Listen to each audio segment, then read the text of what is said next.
Meu irmão engravidou minha noiva. Minha família me culpou, então cortei todos eles da minha vida. Desde pequeno, todo mundo na nossa família sabia quem era o queridinho. Ninguém falava disso abertamente, mas era evidente em todos os aspectos da nossa vida. E o favorito definitivamente não era eu. Hoje tenho 32 anos e meu irmão mais novo, o Mike, tem 29. Mas a dinâmica na nossa família nunca mudou. Desde cedo, dava para perceber como tratavam a gente de forma diferente.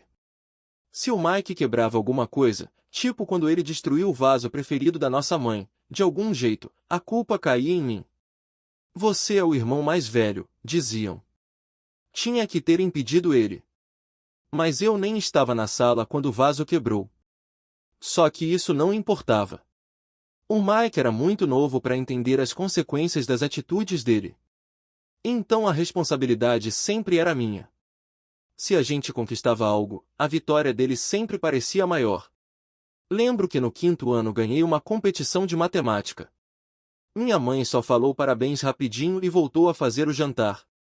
Mas quando Mike recebeu um certificado de participação num campeonato de futebol, fizeram um jantar comemorativo e chamaram os amigos todos. Você não vai ficar chateado, né? Ela perguntou. O Mike se esforçou tanto. Sempre essa desculpa. O Mike era mais novo. O Mike era mais sensível. O Mike tinha mais dificuldade. E eu? Eu era o irmão mais velho. Eu que tinha que entender. E isso continuou na vida adulta. Quando entrei numa universidade prestigiada com bolsa, meus pais mal reagiram. Nem se deram ao trabalho de visitar meu dormitório ou me ajudar na mudança. Lembro até hoje de arrumar tudo sozinho, pegar o ônibus e sentir aquele gosto amargo na boca. Parecia que nada do que eu fazia importava para eles. Já quando Mike entrou numa faculdade comunitária da cidade, foi outra história. Fizeram festas, chamaram todo mundo e ainda deram um carro para ele. Ele lutou tanto por isso, disse meu pai. Para mim, ninguém deu carro. Eu ia de bicicleta trabalhar 5 quilômetros por dia e juntei cada centavo para comprar meus livros. O Mike largou a faculdade no primeiro semestre e ninguém ficou decepcionado. Não se preocupa, querido, disse minha mãe. Você só precisa de tempo para encontrar seu caminho. Depois disso, começaram a bancar todas as aventuras empreendedoras dele. Abriu uma loja virtual que faliu em 3 meses. Tentou criar um aplicativo, mas nem terminou o projeto. Por fim, começou a vender artigos esportivos. Outro fracasso. Eu só observava enquanto meus pais despejavam milhares de reais nessas tentativas furadas. Um dia perguntei por que continuavam apoiando ele e minha mãe só fez um gesto com a mão, como se fosse óbvio. O Mike ainda não se encontrou. Ele tem tanto talento. A gente precisa ajudar ele a descobrir. Mas eu? Nunca tive esse tipo de apoio. Paguei meus estudos, trabalhava depois das aulas e quando pedi uma forcinha, ouvi a mesma coisa de sempre. Você é independente. Isso é ótimo para você. Vai te deixar mais forte. Queria poder dizer que isso não me afetava, mas afetava sim. Por mais que eu me esforçasse, sempre sentia que não era suficiente. Como se nunca fosse bom o bastante. Nem para eles. Talvez nem para mais ninguém. Essa diferença de tratamento deixou cicatrizes. Me fez duvidar do meu valor. Me fez questionar se algum dia eu ia conseguir me sentir à altura. E foi aí que a Sarah apareceu na minha vida. A gente se conheceu numa festa de um amigo do Mike. Quase nem fui porque estava exausto do trabalho. Mas o Mike insistiu. Vai lá, relaxa um pouco. Vai ter gente legal. A Sarah chamou minha atenção logo de cara. Tinha um carisma natural que iluminava qualquer ambiente. Estava rindo de alguma história boba e o riso dela era tão contagiante que me peguei sorrindo junto, sem nem saber o motivo. Começamos a conversar perto da mesa de bebidas. Ela perguntou se eu era amigo do Mike. Sou o irmão mais velho dele, respondi. Ah, interessante, disse ela com um sorrisinho de lado. O Mike nunca mencionou você. Tá se escondendo por quê? A conversa fluiu fácil, mas tinha profundidade. Em algum momento, percebi que tinha compartilhado mais com ela em uma hora do que com qualquer outra pessoa em meses. A Sarah tinha esse dom de fazer a gente se sentir visto. E pela primeira vez em muito tempo, eu senti que alguém realmente me ouvia. Começamos a namorar e foi a melhor decisão da minha vida. Com ela, tudo parecia leve e natural. Ela me apoiava, comemorava minhas conquistas e pela primeira vez me senti valorizado. Não pelo que eu fazia, mas por quem eu era. Um ano depois, decidimos morar juntos. Foi um passo grande, mas eu tinha certeza de nós dois. Criamos nosso mundinho no AP. Noites vendo série, papos até tarde na cozinha, fazendo planos pro futuro. Foram os melhores anos da minha vida. No nosso quarto aniversário de namoro, decidi dar o próximo passo. Estava juntando dinheiro há meses para comprar um anel. Sabia que ela ia amar. Era uma aliança de platina com um diamante pequeno. Simples, elegante, do jeitinho dela. Aquela noite eu estava um trapo de nervoso quando pedi ela em casamento. Estávamos caminhando no parque onde nos beijamos pela primeira vez e eu ajoelhei. A Sarah levou as mãos à boca, os olhos cheios de lágrimas. Sim, ela disse. E pela primeira vez na vida, tudo parecia certo. Decidimos não correr com o casamento. Queríamos planejar tudo direitinho, do nosso jeito. Sem dívidas, sem empréstimos, só com o que pudéssemos bancar. Trabalhamos dobrado, cancelamos férias. Investimos tudo no nosso sonho de futuro juntos. Quando anunciamos o noivado, achei que minha família ia finalmente se alegrar por mim. Sempre diziam que eu precisava encontrar uma boa mulher. Mas a reação deles foi decepcionante. Minha mãe forçou um sorrisinho e disse: "Bom, parabéns, eu acho." "Tomara que dê certo", murmurou meu pai. "Boa sorte com isso aí." E o Mike? Ficou num canto com um sorriso estranho no rosto. Não era felicidade. Era algo mais predatório. Como se tivesse visto uma oportunidade. Depois disso, o Mike começou a se interessar demais pelo meu relacionamento com a Sarah. Sempre arrumava um pretexto para falar com ela, fazia perguntas esquisitas e soltava comentários que me deixavam com a pulga atrás da orelha. Ele dizia: "Você tem sorte, viu? Nem todo mundo consegue lidar com alguém tão sério." Ou então, "Você podia ter encontrado alguém melhor." Mas, se tá feliz, né? Fazer o quê? A Sarah ria, dizendo que eram só piadinhas idiotas. E eu tentava não dar bola. Mas cada vez que ele falava alguma coisa, me dava um arrepio na espinha. Na época, achei que o Mike só estava sendo infantil. Mas hoje vejo que aquilo foi o começo de algo muito pior. 4 meses antes do casamento, comecei a notar mudanças na Sarah. Ela já não era mais aquela mulher leve, sorridente, empolgada com o futuro. Estava distante, nervosa. E isso começou a me preocupar. Tudo começou com o celular. Ela passou a mexer mais do que o normal. E sempre que eu entrava no cômodo, ela bloqueava a tela ou escondia. Perguntei um dia: "Tá falando tanto com quem assim?" "Coisas do trabalho", respondeu sem nem olhar para mim. Eu queria confiar, mas estava difícil. Cada vez que ela chegava tarde, minha desconfiança aumentava. As desculpas dela pareciam mal ensaiadas. "Fiquei até mais tarde no escritório", dizia. Mas eu sentia o leve cheiro de vinho. E de um perfume masculino, que não era nem o dela, nem o meu. Tentei me convencer de que era só estresse. A gente estava trabalhando demais para juntar grana pro casamento. Achei que aquilo podia estar afetando ela. Mas no fundo, eu sabia que tinha algo errado. Um mês depois de as coisas começarem a mudar, notei outra coisa. A Sarah estava com um brilho diferente. Sorria mais. O apetite mudou. Demorei umas semanas para juntar as peças, mas quando entendi, me bateu como um raio de felicidade. A Sarah estava grávida. É o destino, pensei. Fiquei nas nuvens. Para mim, era um sinal de que nosso futuro estava se encaixando perfeitamente. Não contei para ela que já tinha percebido. Queria esperar o momento dela de me contar.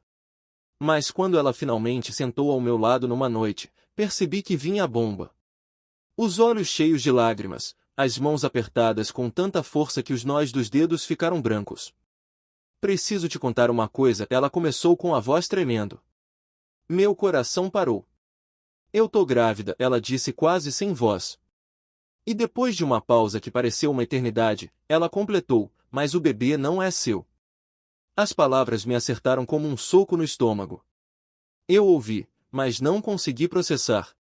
Era como se o chão tivesse sumido sob os meus pés. Como assim? Perguntei, mesmo já sabendo a resposta. A Sarah começou a falar, a voz embargada pelo choro e pela culpa. Disse que o bebê era do Mike. Só consegui entender pedaços da explicação. Ela falou que tudo começou na festa de noivado. O Mike encurralou a Sarah enquanto eu estava ocupado conversando com os convidados. Disse que ela estava cometendo um erro ao se casar comigo, que eu não a valorizava e que ela merecia mais. Você não dá valor para mim, ele disse. Ela chorou. Falou que eu nunca entenderia ela como ele entendia. Ele se aproveitou das inseguranças dela, alimentou as dúvidas até que ela acreditasse. Descobri que ele prometeu o mundo a ela. Disse que eu nunca conseguiria dar atenção, o amor, a vida que ela merecia. Foi uma idiota, ela disse.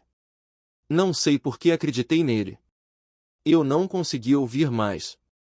Raiva, traição, choque, tudo explodindo dentro de mim. Levantei e falei, arruma suas coisas e vá embora. Ela ficou sentada um tempo tentando dizer algo, mas eu já não escutava mais. Depois que ela saiu, liguei pro Mike. Ele atendeu na hora, como se já estivesse esperando. O que você fez? Gritei.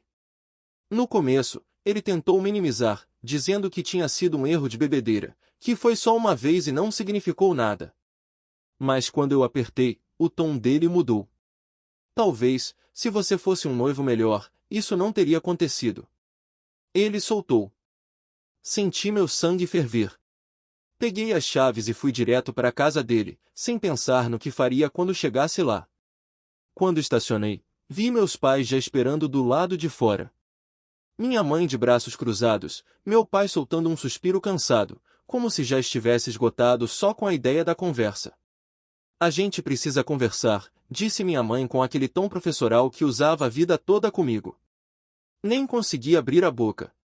Ela já começou o sermão. O Mike contou tudo. Ele não queria que isso acontecesse. A Sarah seduziu ele. Eu congelei. O quê? Consegui balbuciar. Ela seduziu ele, repetiu minha mãe, como se isso explicasse tudo. Ele foi vítima da situação. Vítima? Meu irmão que destruiu minha vida com plena consciência? Agora era vítima. Isso não é culpa dele, meu pai acrescentou. Você sabe como ele é sensível com essas coisas. Olhei para os dois, sem acreditar no que estava ouvindo. Eles estavam se escutando? Ele é meu irmão, não uma criança. Ele sabia exatamente o que estava fazendo, gritei. Mas eles já tinham decidido de que lado estavam. Pro meus pais, o Mike era inocente e exigiam que eu o perdoasse. Ele é seu irmão. Família é o que mais importa, disse minha mãe com aquele ar de quem acha que está falando uma verdade absoluta. Você não pode deixar isso destruir nossa família. E aí, ela soltou a frase que me quebrou por dentro. Você precisa apoiar a Sarah e o bebê. Ela está grávida. É sua responsabilidade ajudar ela nesse momento. Eu quase perdi o fôlego de tanta raiva. Responsabilidade? Quase berrei. Esse filho não é meu. E depois do que eles fizeram, eu não devo nada a ninguém. Minha mãe ficou ofendida, como se eu tivesse dito algo absurdo. Você está sendo muito duro. Todos nós cometemos erros, disse ela. Você é o irmão mais velho. Tem que dar o exemplo. Apoia eles. Apoiar eles? Eu fiquei tão chocado com a lógica torta que nem sabia como responder. Nos dias seguintes, eles não me deixavam em paz. Minha mãe mandava mensagens do tipo: estamos esperando você cair na real. O Mike está arrasado. Ele não quis te machucar. Meu pai ligava e falava: todo mundo faz besteira. Isso é normal em família. Fala com ele. Mas o pior foi quando começaram a envolver o resto da família. Meus tios e tias começaram a ligar. Sem nem saber a história toda, mas cheios de opinião. Você tem que perdoar seu irmão. Isso é só drama de família. Todo mundo passa por isso. Ela está grávida, disse uma prima. Esse bebê é inocente. Você tem que pensar no futuro. Parecia que ninguém entendia, ou queria entender, que eu tinha sido traído pelas duas pessoas que mais confiava. Meu irmão e minha noiva destruíram tudo, e minha família inteira decidiu que o problema era eu. Você está acabando com essa família? Minha mãe gritou um dia, quando recusei falar com o Mike e a Sarah. Você não está dando a eles a chance de consertar. Ali, eu perdi todas as esperanças de que um dia enxergassem o quão errados estavam. Depois de ouvir meus pais pedirem para eu perdoar o Mike e ainda apoiar a Sarah, percebi que não dava mais para continuar em contato com eles. Cada interação me deixava mais revoltado e em pedaços. Tomei a decisão difícil de cortar todos da minha vida. O primeiro passo foi trocar o número do celular. Não queria mais lidar com ligações e mensagens me culpando por destruir a família. Saí do apartamento que dividia com a Sarah, encontrei um novo lugar e comecei a fazer terapia. Não foi fácil, mas eu sabia que não conseguiria enfrentar essa bagunça sozinho. Mas minha família não entendeu o recado. No começo, tentaram me ligar de números desconhecidos. Quando isso não funcionou, começaram a aparecer perto da minha casa nova.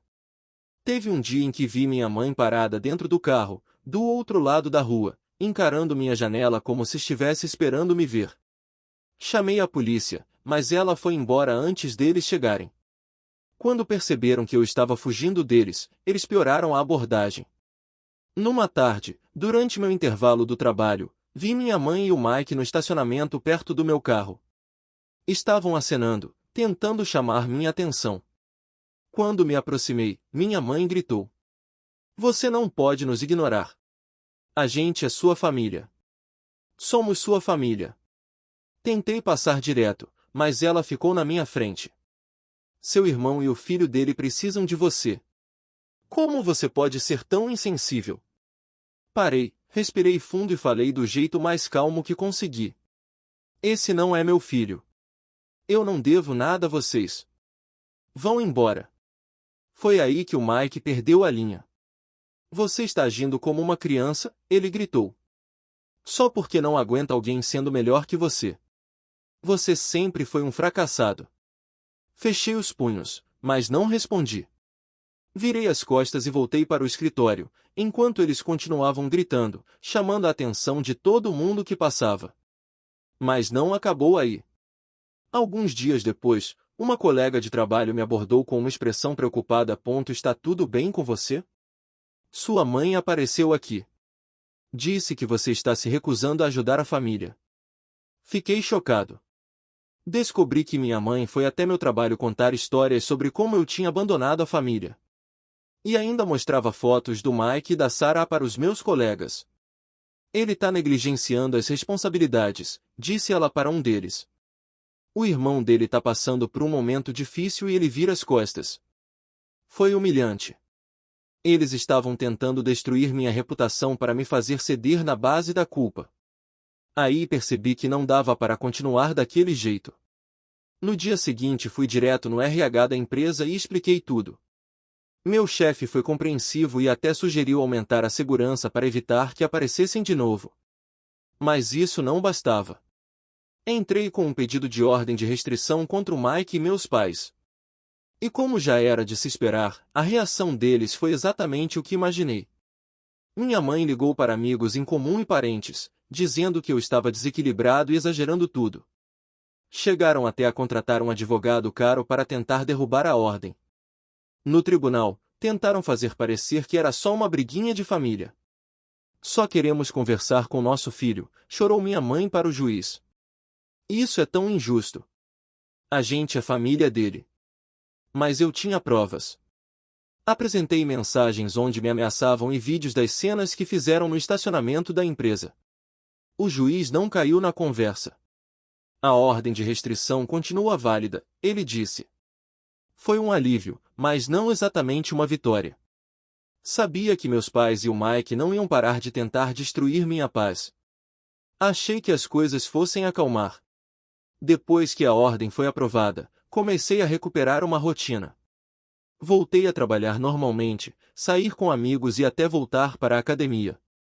Malhar virou meu refúgio, um jeito de aliviar o estresse que ainda me assombrava. Colocava meus fones, ligava minha playlist favorita e me concentrava no peso. Mas numa noite, essa paz se despedaçou. Era um dia comum. Tinha acabado de aquecer e ia começar a fazer supino quando vi um rosto familiar no espelho. Mike. Ele estava parado na porta com aquele sorriso arrogante e autossatisfeito que sempre me tirou do sério. Não acreditei no que estava vendo. A ordem de restrição deixava claro que ele não podia se aproximar de mim. Tentei focar no treino, esperando que ele fosse embora. Mas em vez disso, ele se aproximou e ficou colado em mim, fingindo que era tudo coincidência. Me forcei a ignorar, mas o Mike nunca foi do tipo que recua fácil. Olha só quem tá aqui, disse ele quando guardei a barra. O herói da família. E aí, como é a vida de vítima? Respirei fundo e fiquei em silêncio. Troquei de aparelho, mas ele veio atrás. Que foi? Vai ficar calado, provocou. Vamos lá. Você se acha tão justo, mas nós dois sabemos quem é o verdadeiro perdedor aqui. Cerrei os dentes. Me repeti mentalmente. Não reage. Ele quer te provocar. Mas aí ele disse a coisa que me quebrou por completo. Você nem conseguiu segurar sua mulher. Ele zombou, se aproximando mais. A Sarah merecia coisa melhor. E conseguiu. Devia me agradecer por ter salvado ela de você. Cerrei os punhos, virei para ele e falei entre os dentes. Você tá ouvindo o que tá dizendo? Essa academia não é sua. Essa vida não é sua. Cai fora. Mas o Mike só sorriu e se inclinou. E o que você vai fazer? Se esconder atrás dos seus advogados? Tentei me afastar, mas ele me empurrou por trás. Aquilo foi a gota d'água. Virei no impulso e acertei um soco. Eu não queria de verdade. Mas a raiva tomou conta. Começamos a brigar ali mesmo, no meio da academia. As pessoas correram, gritando pra gente parar. O Mike revidou, mas eu acertei outro golpe. Até que o pessoal da academia conseguiu separar a gente. Eu tava sangrando pela sobrancelha e meu ombro doía onde bati no banco. O Mike, ainda com aquele sorriso idiota no rosto, limpou o sangue da boca. Você vai se arrepender disso, ele disse, me encarando. No dia seguinte, recebi uma notificação. O Mike tinha aberto um processo contra mim, me acusando de agressão. Era tão previsível que eu nem fiquei surpreso. O advogado dele ligou pro meu, exigindo uma indenização por danos físicos e emocionais. Olhei pro roxo no meu ombro. Um lembrete doloroso de até onde as coisas tinham chegado. Aquele episódio deixou claro. O Mike nunca ia parar. Ele estava decidido a me destruir. Custasse o que custasse. A briga na academia foi o ponto final. Estava claro que minha família, especialmente o Mike, nunca ia mudar. Eu cansei de tentar salvar qualquer resquício daquela relação doentia. Tomei uma decisão. Ia deixar tudo para trás e recomeçar. Ia me mudar para Seattle. Não foi uma escolha fácil. Ir embora significava cortar laços, não só com o Mike e meus pais, mas também com a vida que construí. Até as partes boas. Passei dias separando minhas coisas, vendendo ou doando quase tudo. Quando fechei a última caixa, parecia que eu estava me livrando do peso de anos de dor e decepção. Quando tranquei a porta do apartamento pela última vez, senti uma mistura agridoce de alívio e tristeza, mas no fundo, eu sabia. Era o certo. Depois que anunciei minha mudança, algo inesperado aconteceu. A Emma, irmã da Sarah, me procurou. Me desculpa por tudo que minha irmã fez com você, dizia a primeira mensagem. Eu nunca esperei que alguém da família da Sarah fosse ficar do meu lado, mas a Emma se mostrou uma aliada. Conversamos, e ela pediu desculpas 1000 vezes pelo que a Sarah fez. Disse que até ela ficou chocada com o que aconteceu. Ela cometeu um erro terrível, contou Emma, mas o Mike manipulou ela, usou cada insegurança que ela tinha. Ela até se ofereceu para me ajudar com a mudança, mas recusei com educação. Eu precisava fazer aquilo por conta própria. Para minha surpresa, os pais da Sarah também me escreveram. Mandaram uma carta sincera, expressando o choque e a tristeza com tudo o que aconteceu. Não temos como justificar o que ela fez, diziam, mas sempre achamos você um homem de caráter. Lamentamos profundamente a dor que isso te causou. As palavras deles foram inesperadas, mas reconfortantes. Pela primeira vez em muito tempo, senti que nem todo mundo ao meu redor queria me derrubar. Minha prima Amy também entrou em cena. Ela cresceu vendo meus pais darem tudo para o Mike e nunca teve medo de dizer a verdade. Isso ia acontecer mais cedo ou mais tarde, escreveu ela nas redes sociais. Anos de favoritismo e passação de pano criaram um monstro. A postagem pública da Amy fez vários parentes mudarem de opinião. Ela virou minha voz nos lugares onde eu não tinha mais forças para falar. O apoio dela significou mais do que ela imagina. E aí veio o momento mais inesperado de todos. A própria Sarah me mandou uma mensagem. Era longa, começava com: eu sei que você provavelmente me odeia, mas eu preciso me desculpar. Ela admitiu que o Mike manipulou as inseguranças dela e explorou as dúvidas que ela já tinha. Contou que ele estava sempre por perto, dizendo que a entendia como ninguém, até convencê-la de que eu não a valorizava. Fui fraca e estúpida, escreveu ela. Sei que destruí tudo e não tenho desculpa. Ela terminou dizendo que esperava que eu encontrasse a felicidade, mesmo que não fosse com ela. Fiquei olhando para aquela mensagem por um bom tempo. Parte de mim sentiu um certo alívio, uma sensação de encerramento. Mas também sabia que aquelas palavras não apagavam o estrago. Respondi de forma breve. Te desejo o melhor, mas não posso ter mais nenhum vínculo com você. Romper com minha família foi a decisão mais difícil da minha vida. Passei semanas remoendo isso, lembrando da infância, dos momentos em que ainda parecíamos uma família de verdade. Mas toda vez que eu pensava no que aconteceu nos últimos meses, eles apoiando o Mike, ignorando minha dor, aparecendo no meu trabalho, eu lembrava que não tinha outra saída. Cortar esses laços foi como fazer uma cirurgia sem anestesia. Doloroso ao extremo, mas necessário. Parei de responder mensagens, bloqueei os números e até apaguei fotos antigas para não acordar de madrugada sentindo aquela amargura. Era meu jeito de retomar o controle da minha própria vida. Seattle virou meu refúgio. Encontrei um apartamento pequeno, aconchegante, com janelas grandes de frente para um parque silencioso. Era tudo o que eu precisava para me reconstruir. No novo trabalho, conheci pessoas que não sabiam nada do meu passado ou da confusão que eu tinha deixado para trás. A gentileza e as interações sinceras deles me lembraram que nem todo relacionamento vem com cobranças ou manipulação. Aos poucos, comecei a confiar de novo. Voltei até a participar de eventos da empresa, coisa que antes eu fugia como o diabo da cruz. Era bom fazer parte de um grupo onde ninguém me julgava ou me comparava com ninguém. Um dia, andando pela cidade, passei em frente a um abrigo de animais. Nem sei o que me fez entrar, mas alguma coisa me puxou para dentro. Foi lá que conheci o Max. Um labrador grandão, meio desengonçado, com pelos bagunçados e olhos tão expressivos que derreteram meu coração. Quando ele veio na minha direção, abanando o rabo e sentou aos meus pés, eu soube. Ele ia para casa comigo. O Max virou meu porto seguro. Nos dias difíceis, quando as lembranças da família ou da Sarah voltavam à tona, ele estava lá, abanando o rabo, cutucando minha mão pedindo carinho ou se jogando no meu colo como um bobão. Ele me lembrava que a felicidade podia ser simples e que a cura era possível. Com tudo isso, entendi uma coisa. Família não precisa ser de sangue. Família é quem te respeita, te apoia, te valoriza por quem você é e não pelo que pode fazer por eles. A terapia me ajudou a largar a culpa e a insegurança que me acompanharam por tanto tempo. Parei de me culpar pelo favoritismo dos meus pais ou pelo comportamento do Mike.